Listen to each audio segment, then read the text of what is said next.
could have given up, but you didn't. You could have stopped believing, but you didn't. You could have kept living their expectations, but you decided to make this life your own. And in turn, you're here. Hello everyone, today we're meeting Birgitta Visser. She is the founder of Power Soul Healing, a soul empowerment coach and an author of the book Becoming Authentically Me.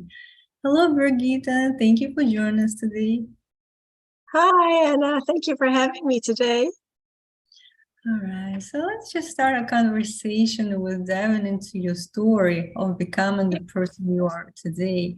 What led you to discover your true passion in life? How did it start for you? Oh, it was, I wish it came falling out of the sky, but it didn't. It took me a very, very long time because I always had my fingers in so many different pies. I was always working. And I think that's because actually that was more of it was kind of an escaping mechanism because, you know, to escape the trauma that I had been through as a child, because I was abused as a kid. And I lost my dad at the age of 14. And, you know, I used to starve myself and I was bullied at school as well. And so, you know, one bit of trauma creates another bit of trauma. And so I carried that into my toxic yet beautiful relationships, as I call them, because we're all reflections of one another. And I just had to take responsibility. And I've done so many things. I've been a bartender. I've done tons of promotions. You know, worked in the corporate world and worked my way up. And it was a great escapism until eventually the lid popped. And I started to take responsibility and actually heal my life. And even then, studying many healing modalities, you know, like Reiki, EFT, and teaching these and being a meditation teacher, teaching meditative arts, I enjoyed it, but that wasn't really my passion. And, you know, I started writing my book back in 2000.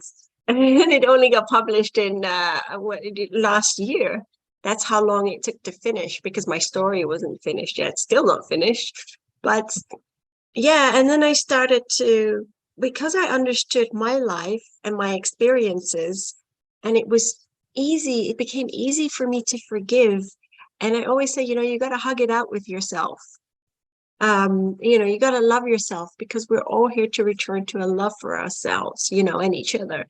And yeah, and I saw all these characters in my life as being a reflection and wonderful teachers. And some of them have actually, as you call it, you know, rectified their lives, dealt with their own hurt. So it's nice to see that growth. But yeah, so I am a soul empowerment coach, but I still have a foot in the corporate world. And I'm very, very busy with that. But yeah, it's all about empowering people to return to to their own soul essence, you know, returning to their authentic nature, as I always like to call it, authentic flavor of who they truly are. Yeah, and like you mentioned, for you, it's been a hard time, but eventually you came to the place where you could accept and forgive and kind of like see yourself from different perspective at that point. And that was a huge shift for you in terms of where you were going next. And I think this type of practices that we you know, do on a daily basis, we kind of like release something that it's not serving us now. Yeah. Maybe it did for a certain period of time. It had a purpose, but now we need to let it go.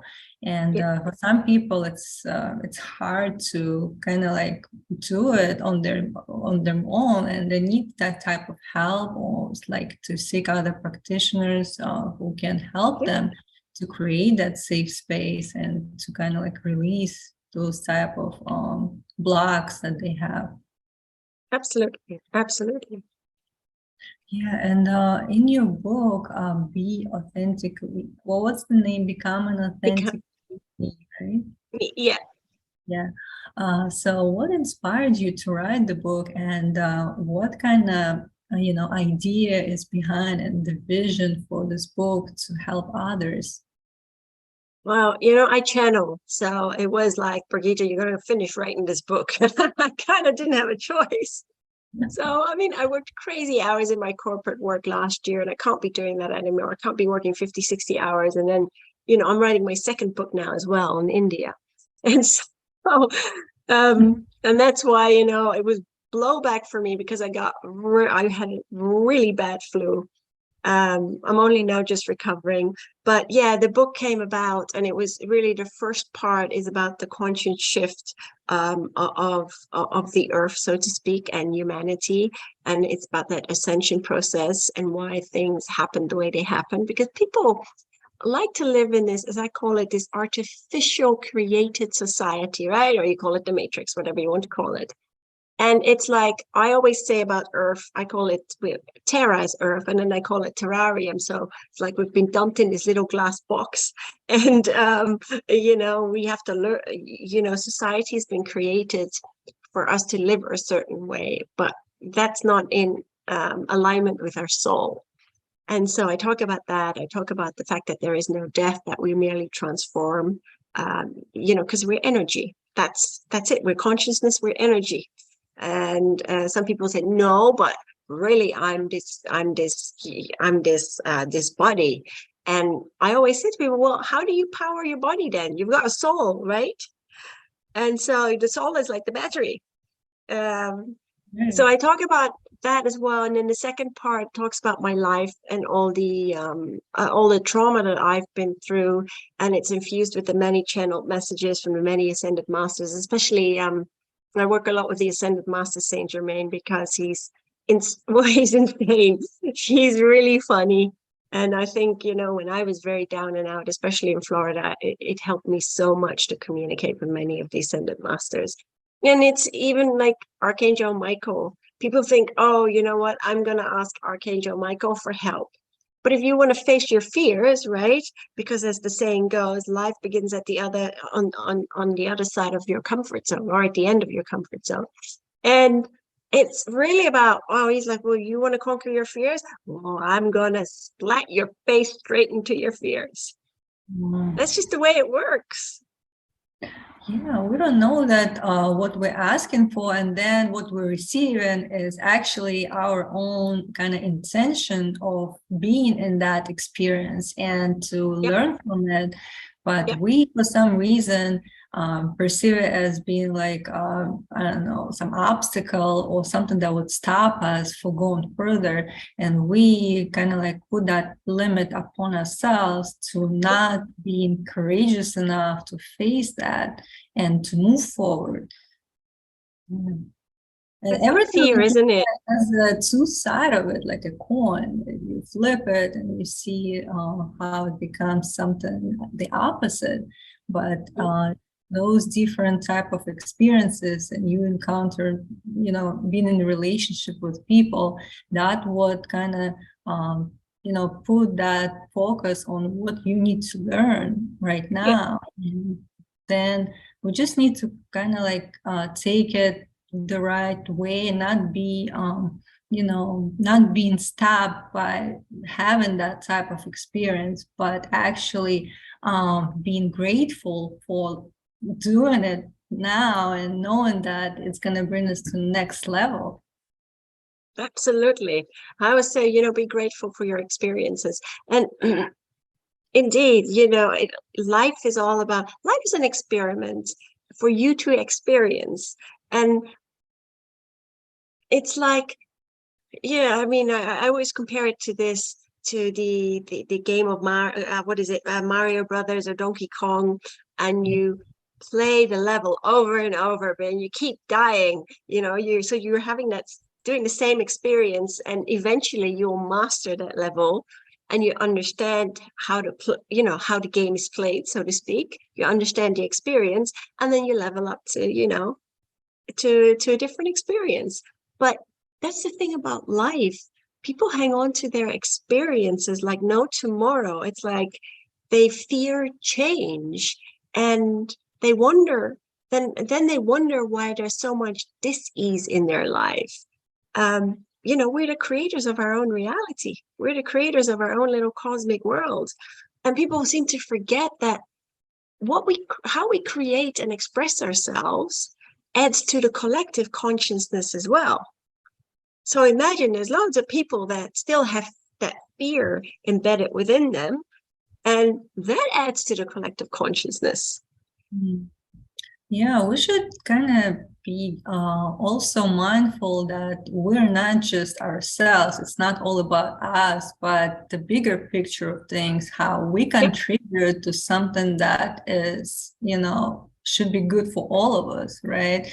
And with that, knowing that you are an essential part of that bigger picture, that puzzle, let's say, you should be honored to play that role and be the best that you can be in order to contribute for the better good of all. Yeah, I totally agree. But that's the thing, right? People live so much in an ego-centered and self-centered way, they've forgotten how to live in a heart-centered way, where we just accept one another and embrace one another as the brothers and sisters we are. But we live so much in this feat of separation, thinking that we are separate from one another, that it's like we walk, when you walk on the street, it's like, technically we're not strangers. We know who we are, but we've just forgotten because we've been whacked on the head upon incarnating. Wow. Yeah. So you kind of know more about the other side of the world that, we still trying to find connection to. But you mentioned you've been receiving the channeling from different beings. Is there like some message you want, I would say, to tell everybody that you received, as for us all to kind of like focus on in that present moment? Yeah, I mean, it's very important to focus on the present moment. You can't go backward, because if you check your rear view mirror continuously, you'll crash in the present moment, and you're not going to create any better tomorrows. But it's really about, and I had this this is actually Ascended Master Saint Germain. He always talks very much about, as I talk about fear, but he turns it around in a very funny way. He will say, fear is the Lord Shen to your mangled or entangled Kung Fu Panda. Fear is the Darth Vader to your frozen Jedi. So there are all these analogies, and fear is merely in the mind. It's merely that conditioning. We can call it social conditioning, but as you said earlier, we are our very own limit. We create our own limitations. And so to get back to that authentic nature, it's really about alchemizing your experiences. And we are all divine alchemists. We really are. We've just forgotten how to manipulate the energy and make it and turn it into our favor. And so, because everything comes from within, everything comes from within. And so how you feel inside is what you vibe right back out. And so we are incredible manifestors, but we can also be our own greatest dam builders or destroyers, so to speak. And when we talk about divine alchemy, it's very much, in the Renaissance, it was really, they were talking about turning lead to gold, but it was a transformation of the human nature. So it was turning the heaviness, the lead, the problems that people carried, transforming them, healing, and turning themselves into a far more enlightened version of understanding that experience. And so moving forward, it was all about that transformation of character and understanding life, and not repeating those same experiences. The thing is, if we do not learn from if we do not learn, we keep being presented with the same experience, wrapped in a different setting, different characters, and it will you know, it will keep being repeated until you learn the lesson, until you understand the triggers. Right. And we sometimes ask ourselves, why is the same type of situation, back again? And the answer is always within you. But, you have to kind of ask that question on a daily basis. Why am I feeling this way? And trying to figure out the reason for it, and not being afraid to look into your own emotions, and like if you had any traumas in life, but being willing to heal and transform yourself, and again, like you just said, you want to come back to your authentic self, to your natural way of being, of living here, right? And kind of like remember how to use that energy and transform it into something that is good for you, as a being alchemist, but in the more like in an energy way, like emotional way, in a way that you're not seen, but you kind of like know what to do in order to go with the life and to get what you want in the end. So that practice, I think, of kind of being willing to improve and to develop yourself. What do you think people should kind of start as a habit, maybe like daily habit they could incorporate in their life that will eventually will bring them to that mindset that we're all talking about? Yeah. So for me, okay, so before I get into that, my journey was one of self-discovery. So I really had to figure it out. It wasn't like I had a handbook or anything. Oh, you go and see that healer. No, it wasn't like that. I really had to figure it out and follow my gut. And I will be the first one to say that I did try to take my own life twice, actually. That's how beaten down I was. But you wouldn't see it on me because I was always working, and I just soldiered on. And I think I have that from my mom because, she went through a lot of trauma in her own childhood. And eventually when she got older, much older, she released those experiences, and she broke the how do you call that? The lineage, so to speak. She broke the ties of that lineage of the ancestors. But I think it's really important I always say, make a bucket list of what you want to do and what you want to change and stick it on your fridge. 2, listen to, and this is really easy, listen to meditation videos from David G. So David J.I. And he has guided meditations. It's all about the breath, because people always forget that the breath is really, really important, right? Because we shallow breathe. As Lord Sananda always said, we shallow breathe because we only breathe up to here rather than, all the way to the root chakra and then back out, to the crown chakra. But his meditations are amazing. And they're like I said, they're 20 minutes.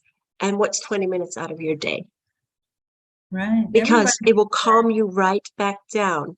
Or you listen to 432 hertz meditations on YouTube, and you just plug it in your ears and you breathe, and you just, and some people say, yeah, but I can't meditate because my thoughts keep wandering. If you know that your thoughts are wandering, you come back to the breath.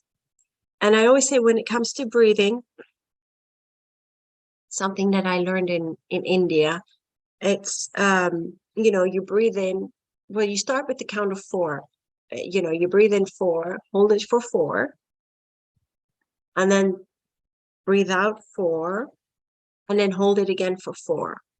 And once you've mastered that, then you just do 8, 8, 8, 8. And it's amazing because it's so powerful. It's such a simple technique, but extremely powerful. Yeah, we need something to kind of relax us because I feel like stress and that feeling of anxiety all the time with a lot of Mm, people, especially here in the United States, everybody works 40, 50 hours a week, and they always on the run. They don't stop, yes. they don't see what's going on. It's just like automatic autopilot every single day. So they run in that wheel and then they come back home and, they're always stressed and not feeling like being engaged in something other than their job. And they need some kind of technique to unwind and to relax and to tune in. Yeah, I always say I don't have a TV anymore. I mean, I got rid of it years ago. I don't follow the news or the media because that is the problem. It's advertising. We get, our senses get bombarded with advertising, with media and other materials. And people run around. Absolutely, I totally agree. People run around like loonies, and they don't have time for one another. And then they can, and most people are always on their phones. I mean, even in the gym, man, even in the gym, I want to get on a machine, and it's like they're either video recording themselves or they're on their social media. And when I'm in the gym, all I have is my music, and that's it. But I'm not addicted to my phone. I'm not addicted to my computer. I'm not addicted to social. That's just not me. I mean, social. I mean, what's real and what's photoshopped? You just don't know anymore. And you see people put their achievements up, and that really, I'll be very honest, when I came back from Florida and I lost everything again, it was like you saw all these pictures. Oh, people were married, they have families, they have kids, you see their homes and all their achievements. And I said to my mom, I said, Mom, I mean, look at me, what have I got? I'm such a failure.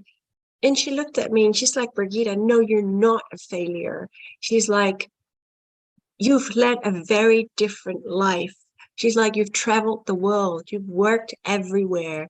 And regardless of what you've been through, you've always come out the other side. She's like, how many people can say they've lived a life as yours? And and she was right. And this is several quite a few years ago now. But yeah, I don't allow social media to influence me. But if you look at the youth today, I mean, to fit in, and I've seen it here, to fit in, people will smoke pot, they will vape. Kids, they've got all these extracurricular activities to go to besides the schoolwork. People, as you said, work 50, 60 hours a week. And that's just done by design. That's how society has now been created. Not that technology cannot be positive, because it can, but it's, without the media, there wouldn't be any celebrities. Yeah, that's true. And we need, to understand that media could be very distractive for our lives and could kind of like project that artificial picture of somebody's life Yep. that it's not even real. And because of that, you allow yourself being affected with that image that could not be real, and thinking about yourself in a negative way, criticizing of who you are. And Yeah. again, like, why are we trying to seek validation externally? Why do we need that approval? So that should also be a question for every one of us to kind of think about what's important. Why is that something that would affect me in any way? Because you cannot leave to other people expectation of you, and it's impossible to please everybody. So with you being upset, it's just kind of doesn't make sense if you think about it. Yeah, we don't, we seek validation from others, to plug the holes of our self-worth, right? Because we don't feel adequate enough. And it's ridiculous, because We need to value ourselves and accept ourselves and be happy with the way and with the way we are and who we are. And we live so much on the outer fringes of ourselves that we've forgotten that everything is inside of us. And like I said, the celebrity culture doesn't help. I mean, take an example as Britney Spears, for instance, where she posts so much on Instagram. She has no self-worth, bless her heart. She doesn't value herself, and she needs that validation. She needs that likes. That's very black and white, but many people need these likes, and it's ridiculous. You shouldn't live your life through through any of your electronics, so to speak, or your social media. I mean, in the 1980s, when I grew up, we'd play outside with kids. We had one of these massive TVs that two people needed to lift to move that. We had a landline, but we would play marbles. We would just bike outside, roller skates, all that stuff. Kids don't do that anymore. Right, and everything changed in that generation, and also like we have to be mindful that what we teach our kids is what they will become as well. So they learn by you showing an example of what you're doing, how you're feeling. Again, if you don't want it to be repeated again in the next generation, you have to be kind of like on the point of what is important for legacy, for your own like family legacy, and what do you want to leave behind yourself. Yeah. And you're not just a body here, you are essential part, like I said, a puzzle in the whole picture. And we need to just put our priorities straight and to know what's important and what's fake, and kind of like tune out of what could distract you, but tune in something that, is waiting for you to listen. And yep. So that's what I call, being aware, and conscious living, which is really important, conscious living. Right. And I hope a lot of listeners will think about conscious living, mindset, and what could bring them to that place. So from that perspective, it would be a totally different picture that they will see, and they will see that it will impact not only their life, but the life of others, because all we doing is creating that ripple effect, and we are the ones that should start within ourselves first. And I'm so glad that we had that conversation. Thank you so much for sharing your thoughts and wisdom. It was a pleasure. Hope you enjoy your day. Thank you, Anna. I hope you enjoyed this episode, and if you did, hit the subscribe button and share it with others. Stay tuned.